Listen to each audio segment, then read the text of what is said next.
اچھا جی بس بس بس جب میں نے سنیں جب میں نے نواز شریف کو جہاز پہ چڑھتے دیکھا،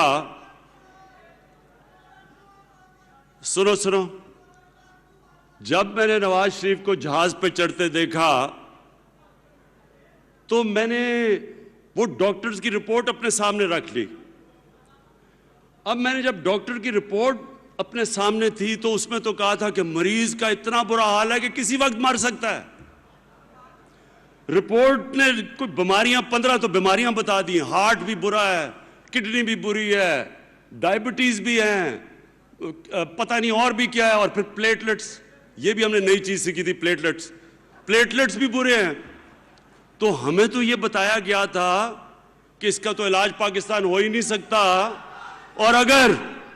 اگر یہ باہر نہ گیا تو کسی ٹائم پہ جا سکتا ہے۔ تو اب میں یہ سوچ رہا ہوں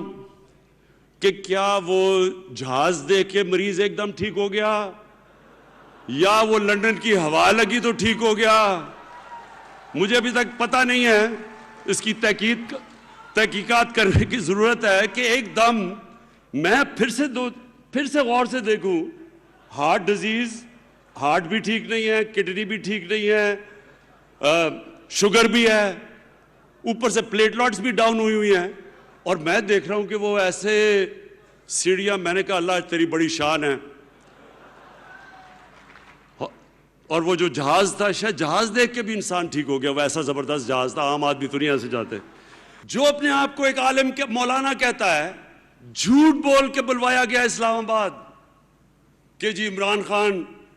اسرائیل کا جھنڈا گاڑنے لگا ہے۔ میں فضل الرحمان سے پوچھتا ہوں، تمہارے ہوتے ہوئے یہودیوں کو سازش کرنے کی ضرورت کیا پڑی ہے؟ آپ ہی کافی ہیں اس ملک کے لیے سازش کرنے کے لیے۔ پھر کہتا جی ختم نبوت، کہتا کہ جی یہ کوئی قادیانی ہے، پھر کہتا کہ پھر کچھ اور اس نے کہا کہ یہ نموس رسالت، اس کے اوپر انہوں نے اکٹھا کر دیا، جھوٹ بول کے لوگوں کو لے کے آیا۔ ادھر سے جو باقی بے روزگار تھے، پانی آتا ہے وہ بھی آ گیا۔ دوسرا شہباز شریف جو جھوٹا مینڈیلا، وہ بھی پہنچ گیا، اور انہوں نے وہاں کھڑے ہو کے وہ ایسی تقریریں کی، دل سے تقریریں نکل رہی تھیں، لیکن اس کا صرف ایک مفہوم تھا کہ کسی طرح، جس طرح ہم مکا کر کے سارے مل کے ملک کو لوٹتے تھے، پھر وہ وقت آ جائے، عمران خان تم اپنی کرسی آرام سے سنبھالو، 5 سال حکومت کرو، بس یہ ہمارے اوپر سے کسی طرح یہ جو کیسز ہمارے اوپر، اور کیسز ان کے زمانے کے بنے ہوئے ہیں، یہ بھی سن لو، یہ کیسز ہم نے نہیں بنائے، یہ کیسز بھی ان کے زمانے میں ہیں، کسی طرح ہم بچ جائیں۔ میں جب تک میرے میں اللہ نے زندگی دی ہے، کبھی میں اتنی بڑی غداری کروں گا کہ اگر میں ان کو کسی صورت چھوٹ دے دوں، ان سے ڈیل کر دوں، اس سے بڑی اس ملک سے کبھی غداری نہیں ہوگی، کوئی بھی غداری نہیں کرے گا۔ اور اس لیے نوجوانوں،